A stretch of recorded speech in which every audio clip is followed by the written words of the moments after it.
And I want you to repeat after me. I want you to say, officer. Officer.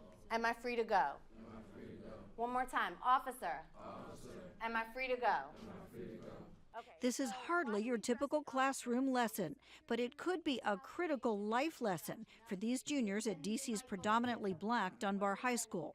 Seema Sadanandan from the ACLU educates teens on what to do if stopped by police. You want to sort of let the situation play out and stay as calm as possible. So that's the first rule. Don't run. If you start running or you start fleeing from the police, what are they going to do? What are they going to just be like, okay? They're going to come after you, right?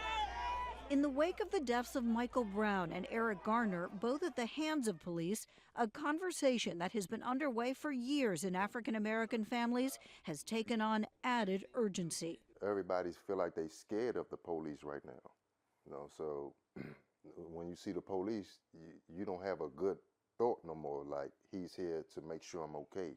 Hajo Golson worries for his 16-year-old son, Hashan.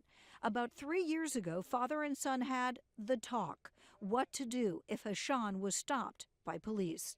Keep my hands in plain sight and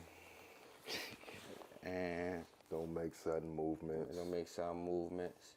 Golson has told his son, who looks older than 16 and has been stopped, to stay calm, look the officer in the eye, don't give police a hard time. And I just don't want my son to get hurt or shot or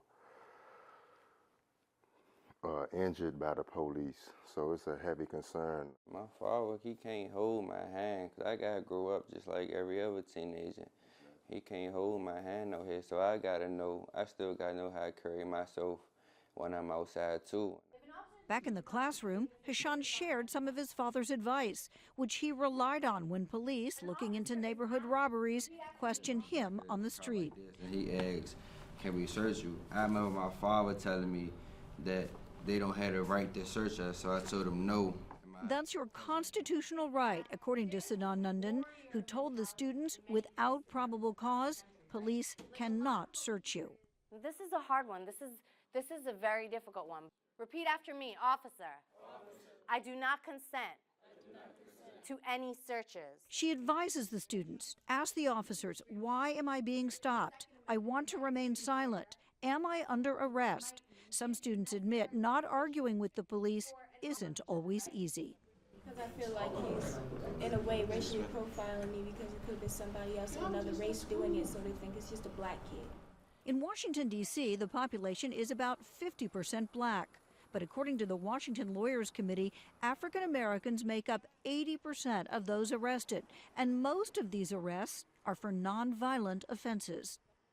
The D.C. Police Department declined our request to talk about police stops, but in a statement they told us they believe the ACLU lessons are valuable because, quote, very little education is provided on how the public should interact with police officers. So we went to Thomas Carr, a former Maryland state trooper who now runs an anti-drug program, to try out the ACLU's advice. If you're stopping me and I say, officer, do I have the right to go? What would I say?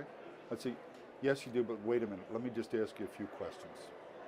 Officer, I don't want to answer anything. All right.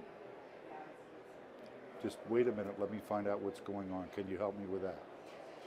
Officer, do I have the right to go? Yes, you do. Carr says the most important thing for anyone stopped by police, be respectful, something Sadanandan agrees with. We hope that by giving young people very concrete ideas to focus on, that they're going to get in and out of these situations as safely and quickly as possible. The hope is with this simple advice, teens can protect their rights and maybe their lives. Lisa Stark, Al Jazeera, Washington.